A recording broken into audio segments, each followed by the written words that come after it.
Awesome. I think we'll go ahead and get started, at least with the announcements, and wait for everyone else to trickle in. But thank you all for joining the call today for our August webinar. We are excited to have this month's presenters from the National Asphalt Pavement Association, or in short, NAPA, and the Colorado Asphalt Pavement Association, CAPA. We'll get into more about our speakers here shortly, but first we'll start off with today's agenda and some announcements.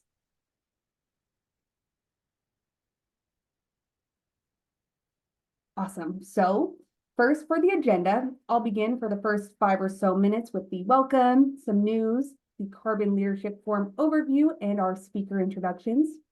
And then I'll hand it over to our speakers for about 40-45 minutes to speak on their topic. And then finally, we'll reserve the last 10 minutes for Q&A. And now for a very brief Carbon Leadership Forum overview. We are the Carbon Leadership Forum CLF Rocky Mountain Hub. Previously, we had 4 co-chairs, which include myself, Michaela, Victoria, and Dorian. However, we have recently added Annie Kell to our team as the newest CLF Rocky Mountain Hub co-chair. Annie is the Senior Sustainability Specialist with Burns and McDonnell, and we are ecstatic to have her join our team. Please give a warm welcome to Annie, as this is her first Carbon Leadership Forum Rocky Mountain Hub webinar as a co-chair. Good. Okay. We also like to amplify events, new documents, and announcements related to embodied carbon. So for today, we have 2 items, both relating to the Environmental Protection Agency and their embodied carbon work. First is the EPA funding announcement, which went live on July 16th. With this, the EPA announced the selection of 38 grant recipients across the country, totaling nearly $160 million to support efforts to report and reduce climate pollution from the manufacturing of construction materials and products.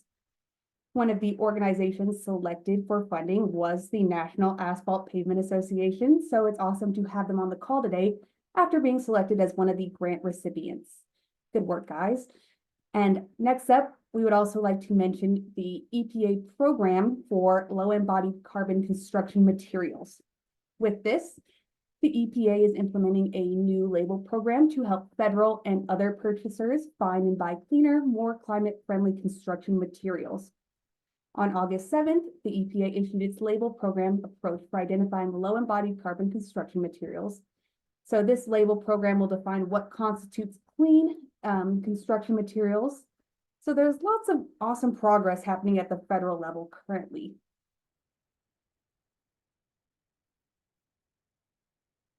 And then if anyone is new today and is interested in what the Carbon Leadership Forum is, we do have a little bit of clarification here about both the national organization as well as the regional hubs.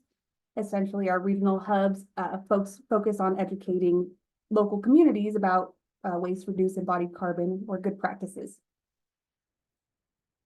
In addition to our regional hubs, the Carbon Leadership Forum also has focus groups that you can join if there's a topic that suits your interests.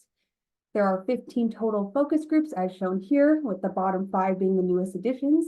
So the Carbon Leadership Forum truly has a number of ways to get involved if you want to act with others to reduce embodied carbon. If you're interested in joining the CLF, then create a CLF account and get started. Other than that, here are some of our CLF Rocky Mountain Hub resources. Use the links here to sign up for our mailing lists, follow us on LinkedIn, view our YouTube channel, and more. Okay, with the intro now being complete, I'd like to introduce today's speakers. With us today are Richard Willis from the National Asphalt Pavement Association, as well as Mike Skinner with the Colorado Asphalt Pavement Association. Both of these folks have been working hard to bring asphalt up to speed with today's embodied carbon reporting requirements, as well as working to reduce the overall impact of asphalt as a construction material. That being said, I will now hand it over to Richard to get us started by providing the national perspective, and then Mike will follow up with the local perspective.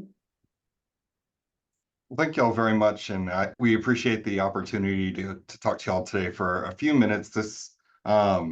Some of the information I'll be sharing with you today is unpublished, but will be out shortly, but wanted to try to see a little bit of some of the changes that we've done over the past 6 or 7 months when it comes to reporting. So on the next slide, we see who NAPA is. And I just wanted to spend a couple minutes to make you aware of our organization.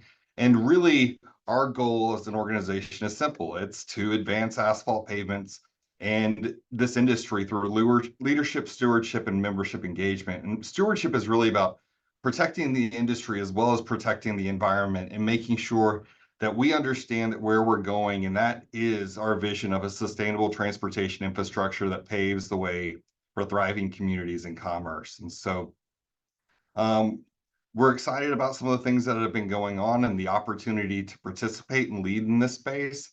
But if we go to the next slide, I want to start off with a little bit of a look back and provide a little bit of perspective, because NAPA began its kind of journey in the EPD and environmental reporting space in 2014 when it established a sustainability committee and decided that, you know what, we needed to actually start developing a product category rule for asphalt mixtures. And we decided that instead of hiring someone else to be the program operator, that we wanted to take ownership of that and really help lead that space, because we understood how asphalt mixtures were made. We had people that had the LCA experience to help lead us into that space.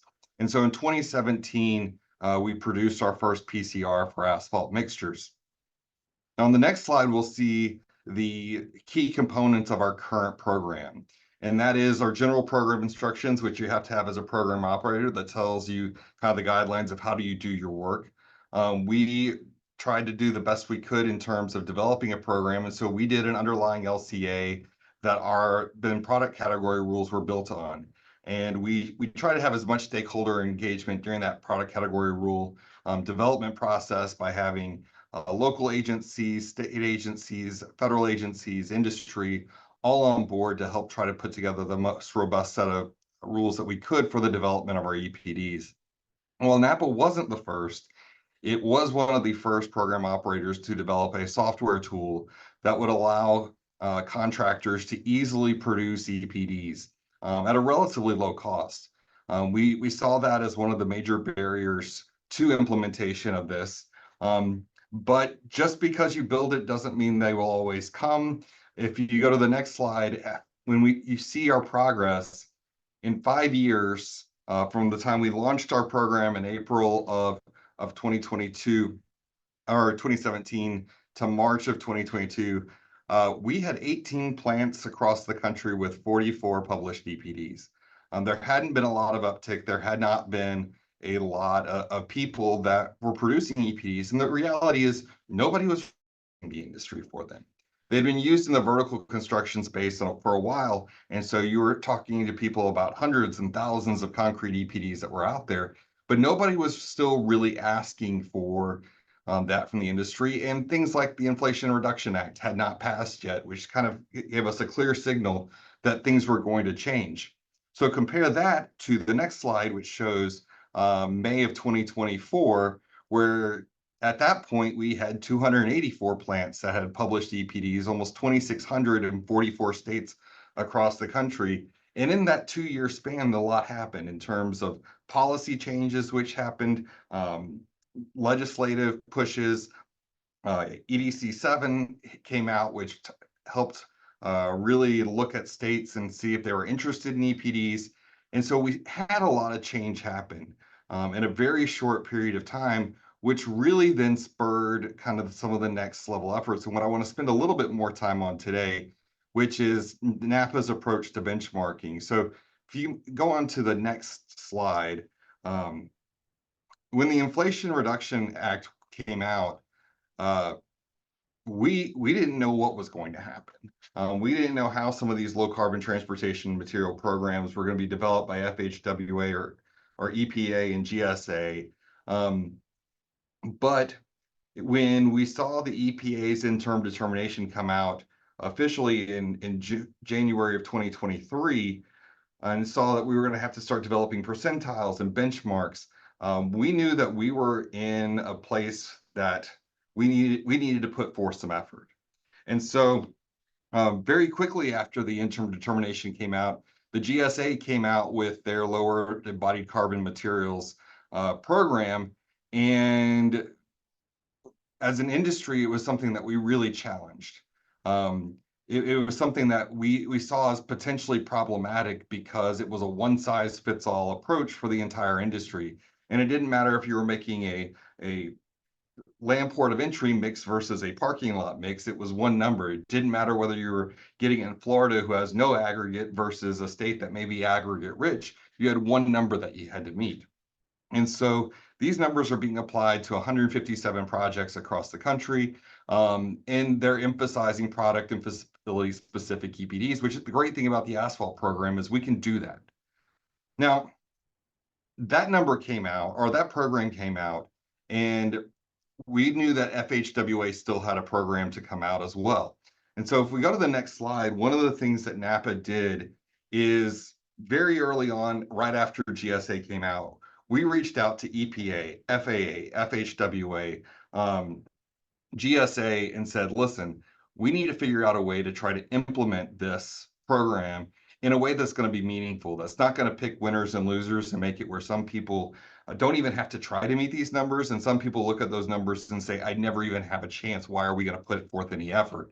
And so that's where we really developed a partnership with some of these organizations, especially FHWA for their low carbon transportation material program, where they empowered industry to develop their own benchmarks, because the reality is they don't have that data.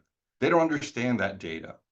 And eventually, agencies are going to be able to implement industry benchmarks as a part of their low carbon transportation material grants, hopefully using a very similar approach to what we're going to talk about today. Now, on the next slide, what you see is the first benchmark that NAPA published back in February of this year. This was done using data collection from around 300 asphalt plants across the country. It wasn't hugely representative, but we realized we had to get something out quickly, but we also knew we were going to have to update this as well fairly quickly. So shortly, while this was even still being written, NAPA underwent a second benchmarking initiative. And so if you go to the next slide, we looked at our benchmarking initiative and we made some changes to the way we ran our program. One, it was no cost to participate in our benchmarking program. We needed people, we needed bodies, we needed plants. The thing that we wanted to do is, instead of looking at these national numbers, we wanted to be able to enable agencies to develop reasonable estimates for local conditions based on key parameters in their specifications. So when we look at our first benchmark, again, we had around 300 plus plants. Our second benchmarking effort, which closed in April 1st of this past year, we had 552 plants across the country.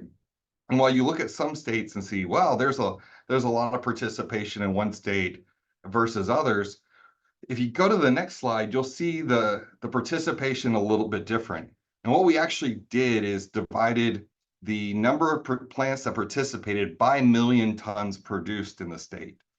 And what you see is, if you look at that and kind of, are you getting a representative sample or a representative of the number of people that are producing mixes in your state, you start to see the numbers normalize a little bit more, and you're not seeing those extremes as much. You're seeing a lot of people kind of in that 1 to 2 mark, where some it's closer to 500,000 tons. But we did feel better about where our participation, especially getting some of the states that we weren't able to get in the past. If you go to the next slide, we took a different approach to benchmarking. And this was actually approach was developed at that workshop, the day-and-a-half workshop we had with the EPA, FHWA at our office. And we basically decided we needed to deconstruct an EPD because we needed to be able to build this thing based on where the sensitivities that we found in different local conditions. Now, as a part of our process, we did not collect any new information related to A1 or those materials. We used the currently published EPDs to kind of get a range of material types on specific properties that we knew made us a difference. So we looked at things like virgin binder content, wrap content, and tried to develop a suite of mixes that made sense. The other thing that we did is we did look at kind of functional classification or different types of mixes in our benchmarking effort. So we basically divided things into 4 different types of mixes. It was either an unmodified mix, or a modified mix, because you're going to use those for two different types of applications. We also basically looked at the 12.5 millimeter nominal maximum aggregate size and said, all right, if it's 12.5 millimeters or less, we're going to classify that as one type of mix, and anything greater than that is another type of mix. Are these perfect? No, absolutely not. Would I recommend doing it this way? No, absolutely not. But the reality is, in our current database, we don't have the ability to look at things spec by spec kind of basis or get into the gritty details. And so this was kind of a high level way of looking at some of the different types of mixes. So what you're going to see is you can get plots on the next slide, like, and start understanding that things like location and specifications matter. So on this slide, you see for A1, kind of for mixes that were greater than 12.5 millimeters with a nominal maximum aggregate size, your A1 values. And you see in California, you're very close to what would be the US national average for the 20th percentile. Colorado, higher. 40th percentile, US and California are fairly close. Colorado's significantly higher. Even with the 50th percentile, we start to see a little bit of a deviation between the US and California. But again, Colorado's higher, and that's because Colorado has different specifications. The requirement of lime, or maybe some of the ability to use wrap, can influence those types of things. And so we need to not think about national numbers when it comes to A1 and really empower states to look at their own mixes and their own materials and come up with those numbers themselves. When you look at A2 on the next slide, this is where transportation comes in. And I apologize that these aren't the greatest graphics in the world. I was trying to pull them from a report this weekend. And what you see is, again, there are a lot of states where transportation doesn't have a huge impact. You do see differences between states, but the two ones that really stick out are Florida and Louisiana. And again, they're states that are fairly aggregate poor. And so they need to be able to develop thresholds and benchmarks that adjust for those types of challenges that they face.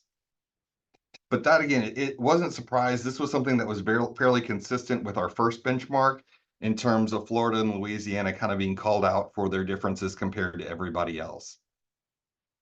If you go to on the third slide, the next slide, you see kind of how we adjusted or how we looked at things in terms of production.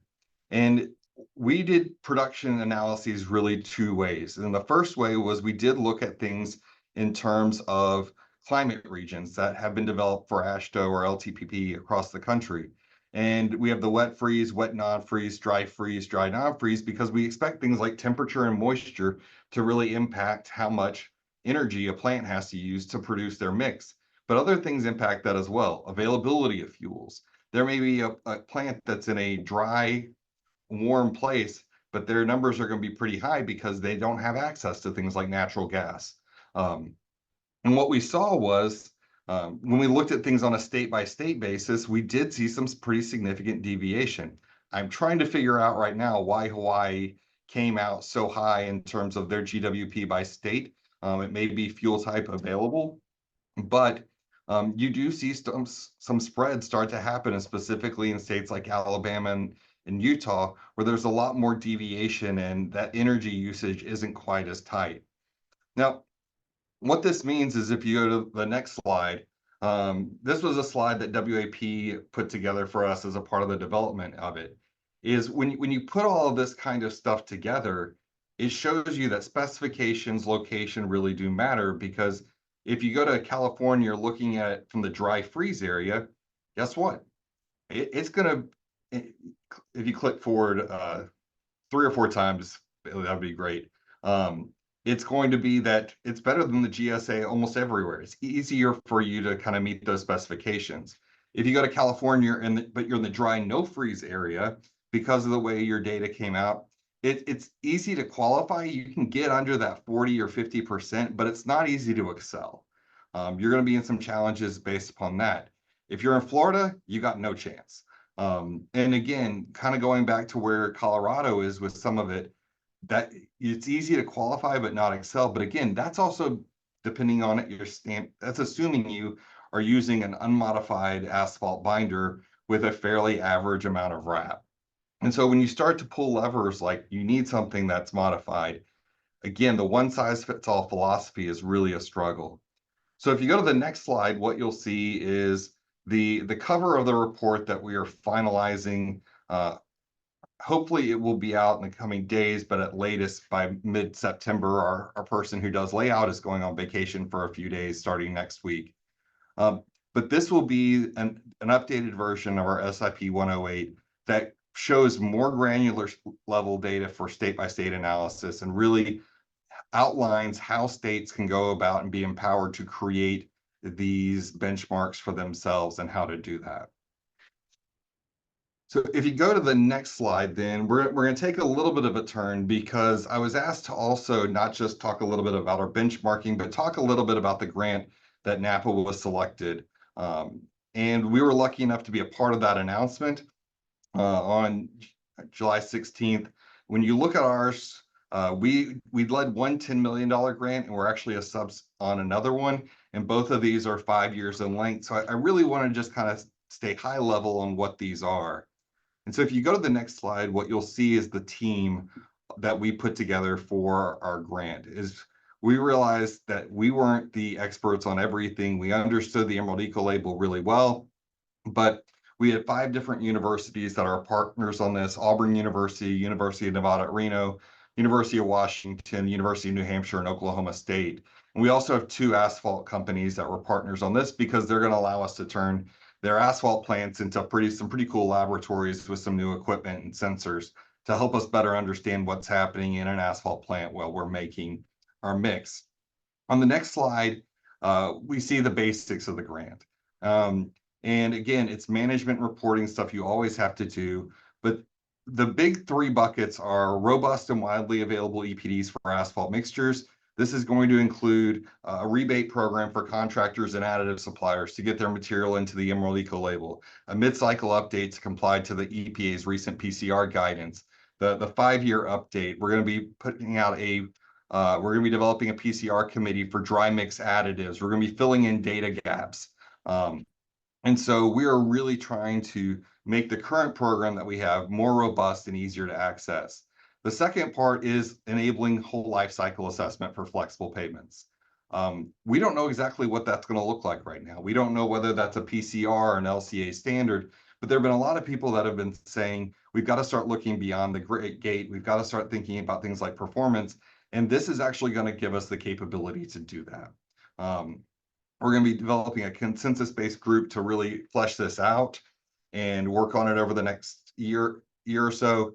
And then the final area is workforce development. It's developing credentialing programs for the Emerald Eco-Label, developing additional educational software for these types of programs so that we can advance the industry forward. The next slide shows the other grant that we're a part of, which is our Centers of Excellence grant with the Oklahoma State University. We're setting up 8 centers of excellence across the country that are going to be set up to help educate people on EPDs, but also help contractors produce them. Every state has a center of excellence, which will be assigned to it and will be available to help them with that. On the next slide, again, looking towards the low carbon transportation material program, we're updating our benchmark. We must update our update to comply with EPA guidelines. Application is open for our process, and agencies really need to conduct their own benchmarks using this framework. And on the next slide, we'll see one of the tools that NAPA recently released, which is in beta mode right now, is a simulator which allows agencies, academia, consultants to really dive into the Emerald Eco-Label program and not produce EPDs, but understand what a contractor is dealing with, how they're producing it. And this program does produce consistent results with EPDs. So if you're interested in looking at this for right now, it's a great tool that will help increase literacy in EPDs and move the industry forward with that. And so with that, I thank y'all very much for allowing me to be here. And any questions about our program, that most of them can be answered on asphaltepd.org. And with that, I will turn things over to Mike. Thanks, Richard. Bailey, thank you for the invitation. So here at CAPA, the Colorado Asphalt Pavement Association, we are not a chapter of NAPA. We are a standalone association as all the other states that have an asphalt pavement association, but we work closely with NAPA on technology transfer, research, etc. And what we do here locally in Colorado is help our local industry across the state implement new technologies while maintaining a focus on quality and construction. Next slide, please. So let me give you a little bit of background about Colorado and what our asphalt program looks like here in Colorado. This is the $1 Million Highway. Those of you, I'm right out here in Southwest Colorado right now. This is the ribbon of Highway US 550 that runs between Durango and Ouray. And you notice there's no guardrail there. I like to show this slide to people who aren't entirely familiar with this part of Colorado. And the reason there is no guardrail there, next slide, Bailey, is because this is the most active avalanche zone in Colorado. This is Red Mountain Pass. And it makes it very difficult for CDOT to maintain this highway when those guardrails are there, when they're plowing snow in the wintertime. You can see snow coming down, and up around the corner, there's actually a built-in avalanche chute. It's a tunnel that you drive through there because it's so prone to avalanches. Next slide. But these are some of the realities that we deal with across the state. This is Glenwood Canyon, and this is the crown jewel of CDOT's interstate highway system. Now, when President Eisenhower signed the Interstate Highway Program into law in 1956, I-70 dead-ended in Denver if you wanted to continue west. And this was the last remaining section. It's an 18-mile section through Glenwood Canyon that runs along the Colorado River there. And so when they were charged, CDOT was charged with increasing capacity because this is an interstate highway for cargo. They did not have room to widen the existing profile because of the Colorado River on one side and the vertical cliff sides on the other. So they had to build this decking and this staged construction system through the canyon. And it's one of the prettiest sections of highway that we have through Colorado. Next slide. But as I mentioned, the interstate highway system, if you look at the map across the country, and if you specifically focus in on Colorado, you have the blue lines, which are the interstate highway system, and then you have the red lines, which are the state highway system, and those are all maintained by the Colorado Department of Transportation. Next slide. And when we look at the ownership of those miles across the country, we can see federal, those would be the Department of Defense, the Department of the Interior, etc. They actually manage only a small percentage of the public highway, only 3%. The states, those are the DOTs that manage about 20%. And the rest of the roadways that are out there that exist are managed by the locals. And when I say locals, I mean cities and counties. So it's about an 80-20 split. While we think about the DOTs being the big players in the states, they are, because they're the largest single owner, but most of the roadway infrastructure around the country is maintained by the local cities and counties. Next slide, please. One of the other statistics that we like to talk about is how much asphalt exists around the country, and this is a survey that's done annually by the Asphalt Institute out of Lexington, Kentucky, and they report all of the lane or all the DOTs report the lane miles to the Asphalt Institute, and whether it's paved with concrete or paved with asphalt. And the Asphalt Institute compiles all that information and submits it to the Federal Highway Administration, and we track that. And the yellow blocks there is showing that the paved system around the country is 94% asphalt. So this is the major construction material of choice across the country. And those numbers, next slide, are pretty well represented, as you can see, kind of market share. Next slide, where we see individually in the state. And we see Colorado here is only ranked about 43rd out of 50 as far as how much asphalt is in the state. But even though we're at 43%, over 92% of our roadways in Colorado, our paved roadways, are asphalt. So I just want to give you a snapshot of how much product we're talking about across the country and what it looks like in Colorado. Next slide. So Richard gave an overview of the EPD process, but let's talk about what it means to our industry specifically and how our industry contractors and producers are dealing with that in Colorado. The definition is how much CO2 equivalent is generated by producing 1 ton of asphalt. And that's how we measure our industry in tons. and it's 1 ton of asphalt. Those of you who aren't intimately familiar with our product, but it's basically crushed rock with sand. Sometimes there's some additional additives included in there, and then it's held together by a liquid binder, which is a refined petroleum product, and we'll talk about that in a minute. But the concept is how much energy is required to produce 1 ton of this material. Next slide, please.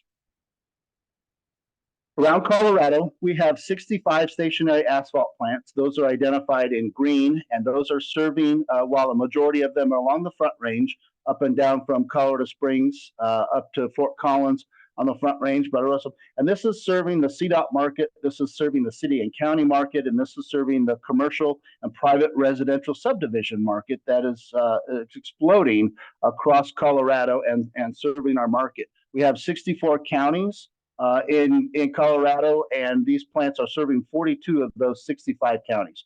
So we have good coverage for the industry. Next slide, please. What does our industry look like in Colorado? Richard mentioned that when they were looking at that benchmarking efforts, they were looking at tonnage.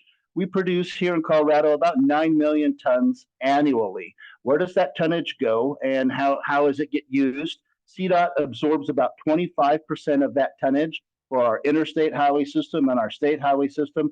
Our local agencies, cities and counties, absorb about 35% of that tonnage. That's for the streets in your neighborhood, in front of your house or your condo. That's part of their mill and overlay program. Our commercial is about 25% of our market. Those are office buildings, Amazon warehouses, etc., parking lots. And then we have a small category that would be other. Those are serving the 64 general aviation airports that are across the state. Those are serving central federal lands and the national parks that we have across the Colorado that fall into that category. Next slide, please. So when we talk about asphalt, we are a environmentally friendly product, and we refer to it as green paving. We are the #1. Asphalt is the #1 recycled product in the world. All of our material that gets milled up on our existing streets is put directly back into our product. It's taken back to an asphalt plant. It's screened. It's refined. Any deleterious material is pulled out, and then it's screened and put right back into our mix. We are 100% recycled. We are as a percentage of material, we're recycled more than cardboard. We're recycled more than glass. We're recycled more than aluminum. So while asphalt production has increased significantly over the past 40 years, over 250%, emissions and through technology and implementation of what we're doing at our asphalt plants, emissions have decreased by 97%.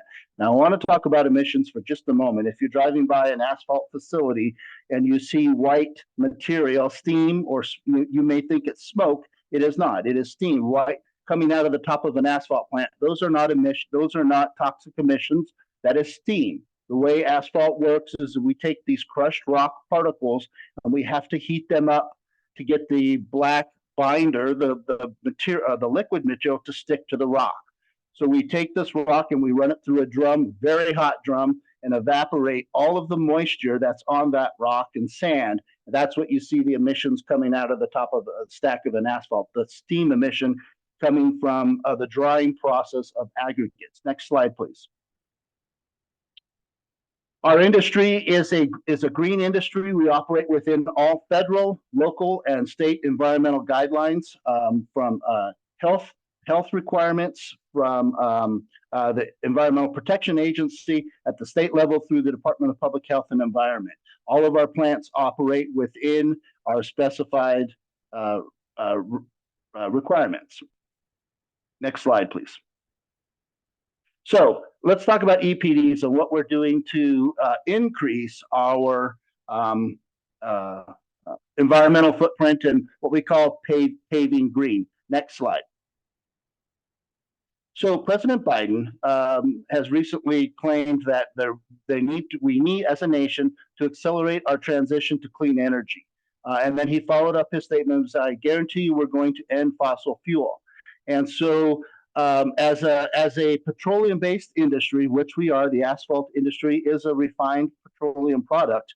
When you take a barrel of crude oil and you refine it, you pull gasoline, you pull jet fuel For airplane travel, you pull grease and lubricants, and then the materials get heavier and heavier. And at the bottom of the barrel, literally, is the product is asphalt. Now, we are not a waste product; we are an engineered product. But next slide.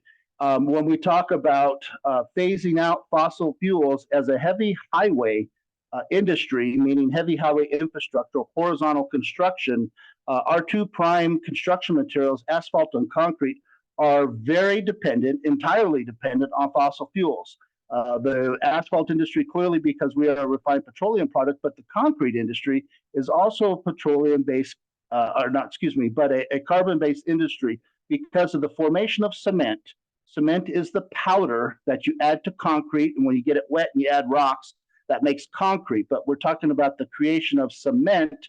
That is a very energy-intensive process. You take limestone and you have to run it through a kiln at extreme temperatures to do some chemical manipulation. Then you crush the limestone and you do a couple of other processes to turn that into cement powder.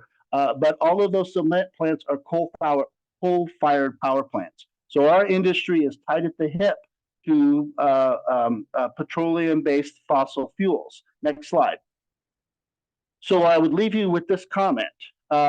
In the industry of heavy highway construction, the idea of phasing out or eliminating fossil fuels from the heavy civil construction standpoint is, and then I'll allow you to fill in the blank, achievable, difficult, impossible, doable, and all of those are correct. And we are a green industry, we're environmentally friendly industry, but we've also recognizing, along with NAPA, how do we continue to green our industry and make it continue to increase the sustainability element of that?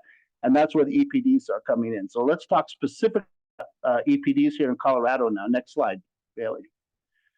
So there were two separate policies that were passed by our state legislature a few years ago. One was through the Department of Transportation, and the other one was through the Office of the State Architect, which affects vertical construction, where Bailey works. And I'll start with the OSA, the Office of the State Architect. While they're focusing on, the Office of the State Architect is focusing on vertical construction at state-owned facilities, they also have parking lots at each of those facilities. That's where the asphalt industry is incorporated into the architect policy. The DOT policy, a different one, is self-evident how we are being impacted in our partnership with the DOT moving forward. Next slide.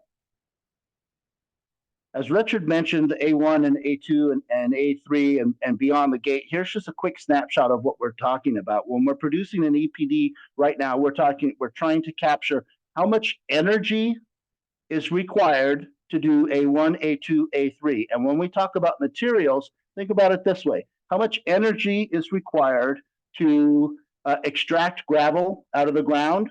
How much energy is required to crush that gravel? How much energy is required to stockpile that gravel, and then manage those stockpiles and transport it. A2, transport those materials from the quarry to the asphalt production plant.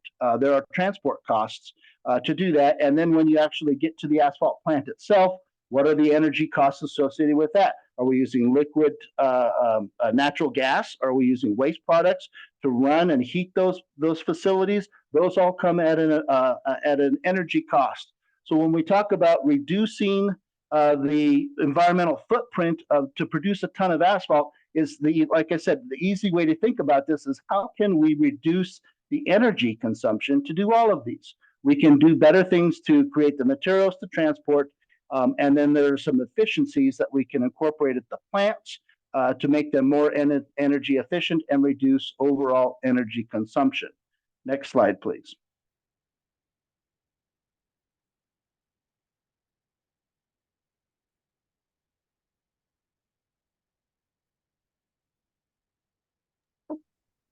Hey, Mike, I think we lost your audio. Can you hear us? We can't hear you.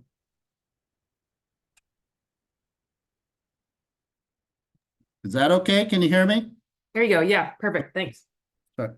Okay, so this is what an EPD looks like for a ton of asphalt, and it's tracking those kilograms of equivalent CO2 to create that 1 ton of asphalt. And this is just an example number. This is not the benchmark number, but it shows if this particular submitted to the DOT for use on a resurfacing project here in Colorado, this particular mix has an EPD number of 55. Next slide, please.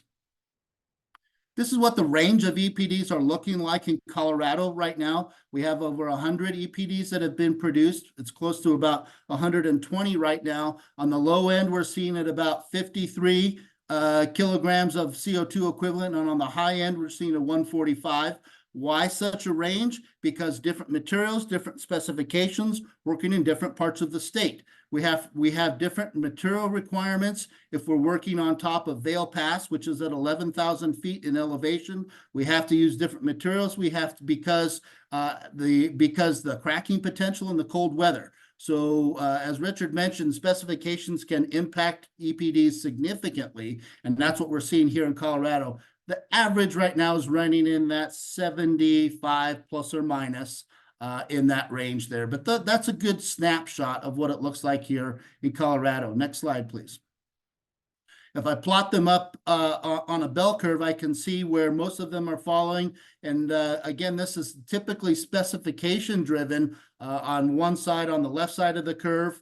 We have one type of mixes. On the right side of the curve, we have polymer mixes. Those are typically interstate highway projects because we have to use more durable liquid asphalt because of the heavy truck traffic on I-70 and I-25, I-76 on interstate. That's why we see this spread of materials. But then it also has to do with the production itself at each plant. How far are they having to transport their materials? Is it far out? Is it isolated, like the facility that happens to be in Steamboat Springs, where they have to ship all the materials in there to serve that market? Or is it concentrated in the Denver metro area? Those will and do impact the EPD number. Next slide, please. There's no picture here. Go ahead and go on to the next slide there, Bailey. And I think this is my second to last slide, but I want to share with you. So here's a conundrum, and an interesting conundrum. So while we have two different state agencies asking the asphalt industry to do two different things. Let's start with the CDOT emphasis. That's here on the left. So this is a stockpile of crushed aggregate, and that's what you see in the picture going on in here. And right now there's in the middle part of that stockpile, it's about 4% moisture. That's just inherent from the crushing process. And as you get further out in the pile, the material that's been sitting out there and exposed to sun and wind begins to dry out. Now the DOT would love to see the stockpile material at a lower moisture content. Why is that? Because I mentioned that you have to take this rock and you have to through a burner in an asphalt plant and dry all the moisture off that aggregate before we can coat it and create that ton of asphalt. So the lower the initial moisture content, the less burning we have to do, the less energy we have to consume, the lower the EPD will be. That's great news. So we want to keep the moisture content as low as possible in these stockpiles. That's the DOT perspective. A different state agency, the state health department, would like to see maybe a different perspective. They would like to see as maximum amount of moisture on these aggregate piles. Why is that?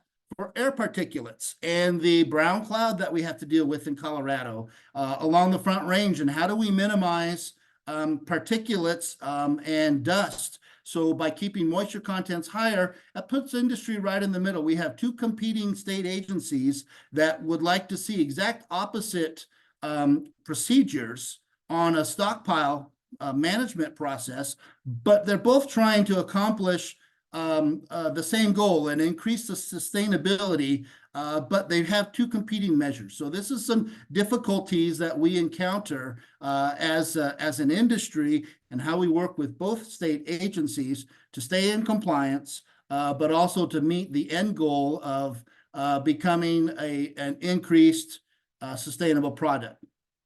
Next slide, please. So with that, I'd like to say thank you, Bailey, for the invitation to share what our industry looks like at a local level here. And then I think we'll turn it back over to you, Bailey, if you wanted to open it up for moderated questions or how you'd like to continue. Absolutely. Thank you both for being here. I learned a good amount through this presentation, so I really appreciate you taking the time. So next up, we have some time left for questions. Please raise your hand or drop your questions in the chat and we'll get to you in the order as received.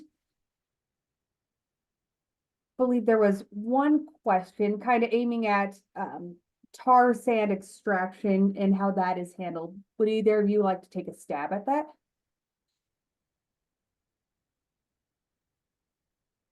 Richard?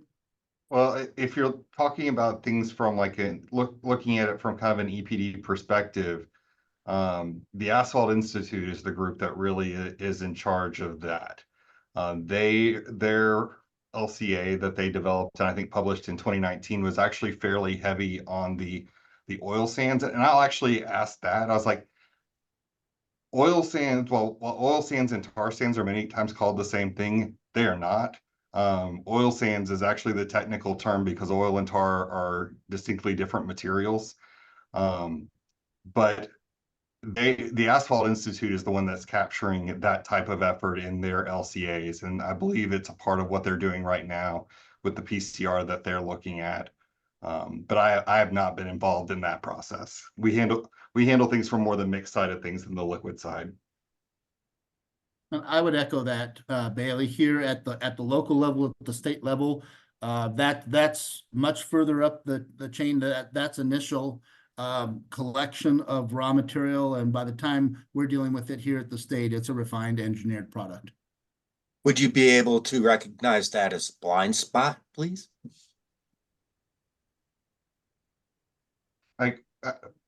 I'm asking what we're blind to. Extraction has a large amount of uncertainties for asphalt when you're dealing with the tar sands.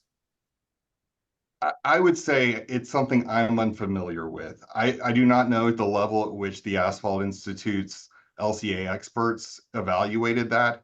I do know that a lot of the refineries that they actually used in their LCA were heavy in the oil sand usage, and so that should have been captured in their LCA. But the way that you're calculating that is just overburdened with uncertainties. I can't answer that one because that's out of my area of expertise with the binder side. Thank you both. That's a tough question, but it's good to hear about maybe some of those. Yeah, go ahead, Michaela. Hello. I learned a lot from this presentation. Appreciate the time you guys have taken on educating us all. And I am curious, you talked a bit about kind of like benchmarking exercises and the process by which we've kind of like all learned in the history here that's happened in a short amount of time about, this is actually a really regionalized product. And I think you did a great job of kind of educating us on that, and that there are very regionalized distinctions that would mean that overlaying one level of benchmarking would be challenging in some areas. And I'm wondering, maybe this is for Richard, how can we, I guess there's going to necessarily be an explosion of benchmarks, and probably for good reason at different levels, different state levels. Is there a way we can make sure that, or what's your vision for if it's at the state level of kind of setting some benchmarks, how should, and if it's, through the Federal Highway Administration kind of doing that exercise with you all and your guidance, ensure that other entities kind of, how can we have some alignment is what I'm trying to get at, of not having 1 billion benchmarks that we all have to try to sort through our brains. Well, and then everybody trying to do it a different way. Yeah. So I think one of the processes that we've been going through is, so all the industries have been asked to create these benchmarks that were a part of the EPA's or that were part of the Inflation Reduction Act.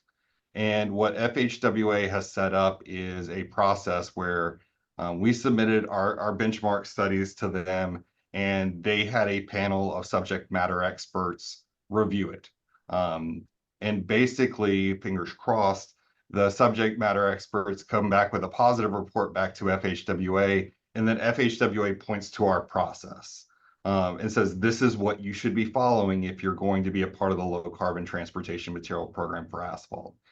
Now, I think part of that is states looking at some of the data that have been developed for the majority of their mixes and seeing kind of, well, where do things fall? Where do we compare kind of for a national number?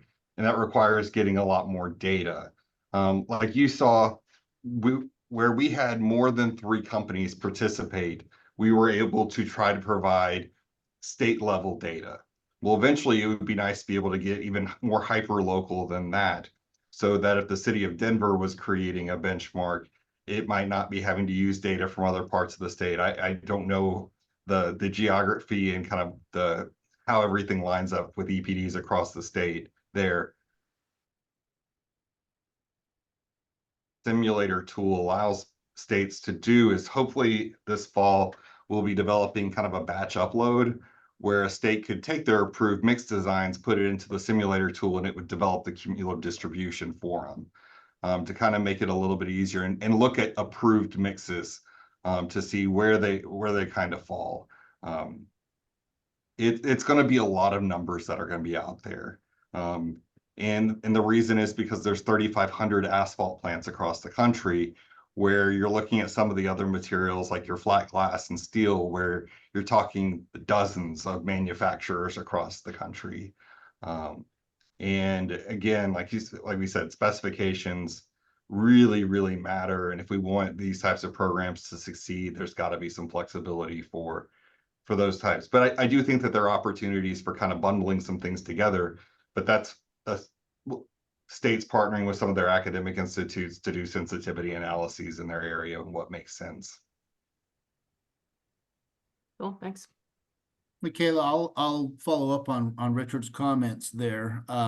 While it would be nice to see some large benchmark numbers or even regional benchmark numbers, that includes an entire set of intricacies.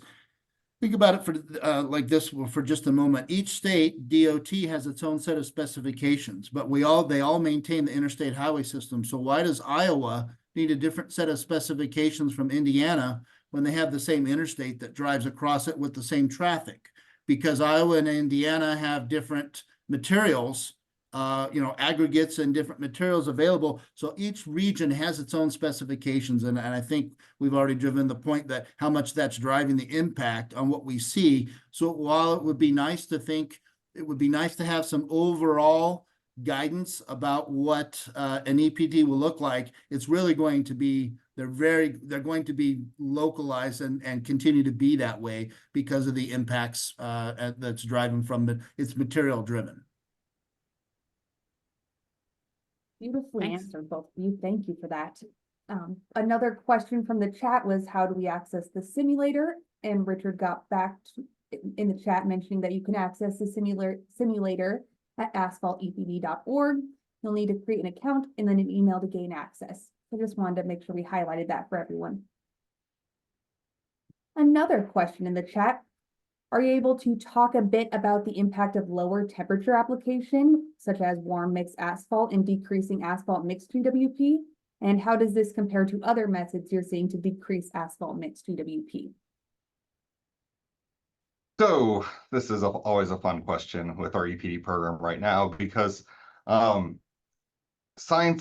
there's data out there that shows you do see a reduction in GWP when you reduce your temperature at your asphalt plant. I would encourage people to review the greenhouse gas emission inventory that NAPA published in 2022. And then we just recently published this past spring a kind of life cycle carbon report, which talked specifically about warm mix and the ability to, if you see significant temperature reduction, reduce your GWP. The challenge is right now that's not captured in EPDs.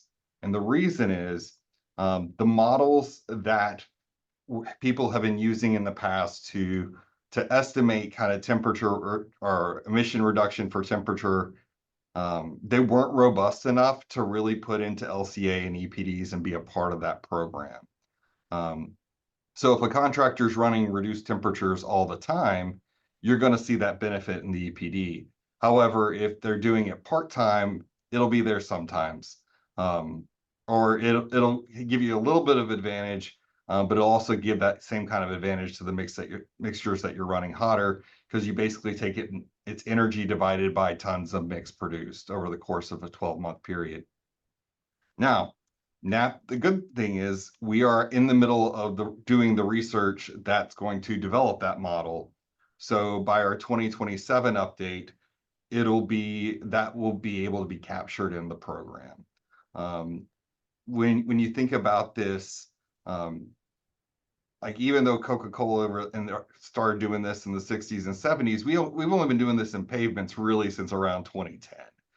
And there's a lot, so it's still a relatively new science, and there's still a lot of data that needs to be developed and models that need to be created to help us capture some of these nuances.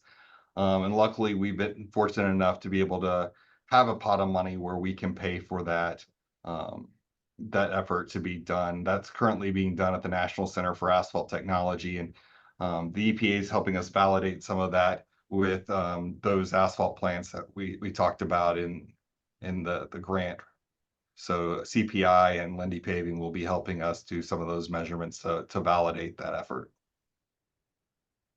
Thank you so much. Can I just clarify one thing you said? Did you say that the 2027 update would likely capture that?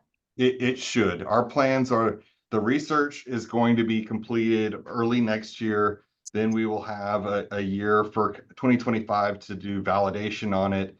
And then 2026, it can easily be incorporated in our PCR revision. That'll be happening at that time. And we So just the have good news one. is if you do have LCTM project past 2027, warm mix should be an option.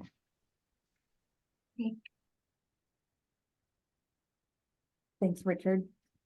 And finally, just one quick question that you could touch on. What is your use of EPA TRI data for carbon dioxide equivalents, nitrous oxides, sulfate oxides, and volatile organic compounds, and those uncertainties in reporting? So I will be honest, I was not the one that was at NAPA that was involved in the PCR writing. That was Joseph Shackett. He just recently left NAPA and is now on the EPA's team. And so I can't answer that question right off the top of my head. What I would encourage you to do is look in Annex 1 of our PCR. So if you go to asphaltepd.org or asphaltpavement.org/EPD, all of the documents related to our EPD are there. And Annex 1 defines every piece of data that we use in any of our calculations and how it's being done. And so I would encourage you to check that out or look it up to get more details on that specific question. Ooh, look at that. Great work, great answers to the questions. And thank you again for joining us, Mike and Richard. That's our time for today, but I think it was wonderful. So thank you all. I will be sending out the recording from today's webinar here shortly, and hopefully those who registered and missed out will be able to catch up then. But yes, thank you all for joining the call today, and thank you again to our wonderful speakers. We appreciate it. Thanks for having us. Have a good rest of your day, everyone. Thank you so much. Guys.